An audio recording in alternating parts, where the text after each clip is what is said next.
Hi, I'm Allan Nanny. Welcome to Conversations with Allan. In our last conversation, I made you a promise. I said I was going to get specific. Not about theory, not about specific platforms, but about what I've actually found after 35 years in real estate and 15 years before that as a financial executive when I evaluate a brokerage model seriously. Today I'm going to keep that promise.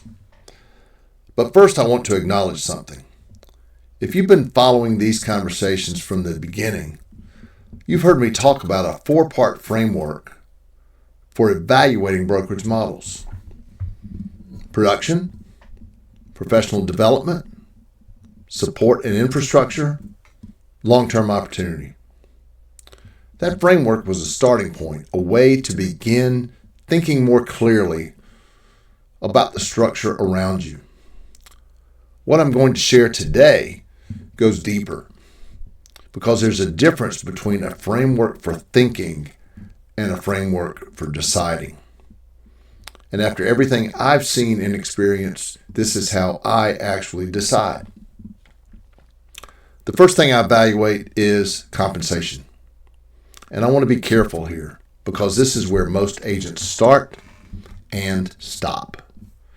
They look at the split, they look at the cap, they run the math on their current production, and move on. That's a reasonable starting point, but it's an incomplete and inadequate picture.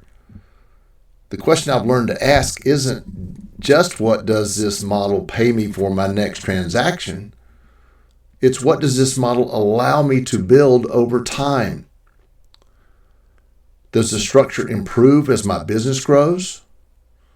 Or does it stay essentially the same no matter how productive I become?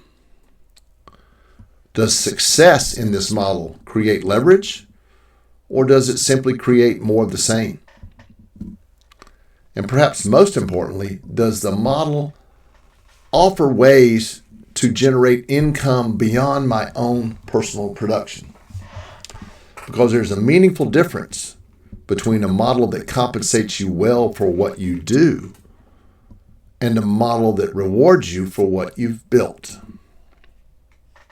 Number 2, the second thing I evaluate is professional development. And I don't mean orientation. I don't mean a library of videos you'll never watch. I mean genuine, intentional, ongoing investment in making you better. The market changes. Consumer expectations change. Technology changes all the time. Regulations change, sometimes frequently. The skills that made you successful 5 years ago are not sufficient on their own for the next 5. So the question I ask is simple. Will this environment make me a better agent, a better business person, and a better leader consistently over time? Because if the answer to that question is no, or even maybe, that gap compounds quietly until one day it becomes undeniable. The third thing I evaluate is support and infrastructure. Not what's promised in a recruiting conversation. Not what's listed on a website. What actually happens when I need help? What systems are genuinely available, in place, and functioning? What technology is included? And how well does it actually work? Whether I can scale my business without having to build every piece of the foundation myself. Because here's what I've learned. Growth becomes genuinely difficult when the infrastructure around you doesn't grow with you. At some point you hit a ceiling that has nothing to do with your effort or your talent and everything to do with the tools and systems you're working with. The fourth thing I evaluate is leadership. And this one is consistently undervalued until it isn't.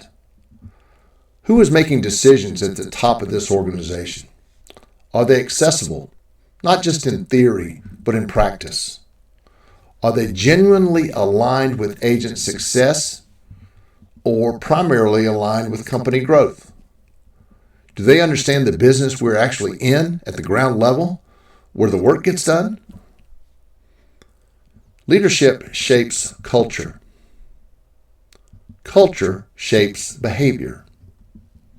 And behavior shapes outcomes.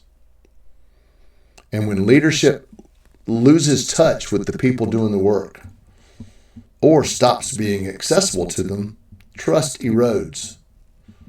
Quietly at first, then all at once. I've seen it happen. It matters more than most agents realize when they're evaluating where to build their career.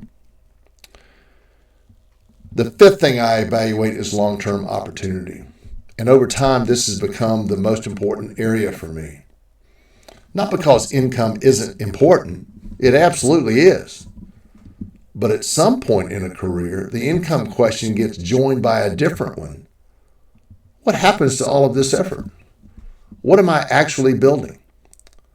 What carries forward when I'm not actively producing anymore, or even as much as I used to?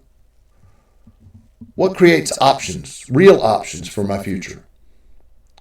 I spent years in models that compensated me well for what I did and offered almost nothing beyond that. The work was real. The income was real. But the future it was building was essentially more of the same, indefinitely.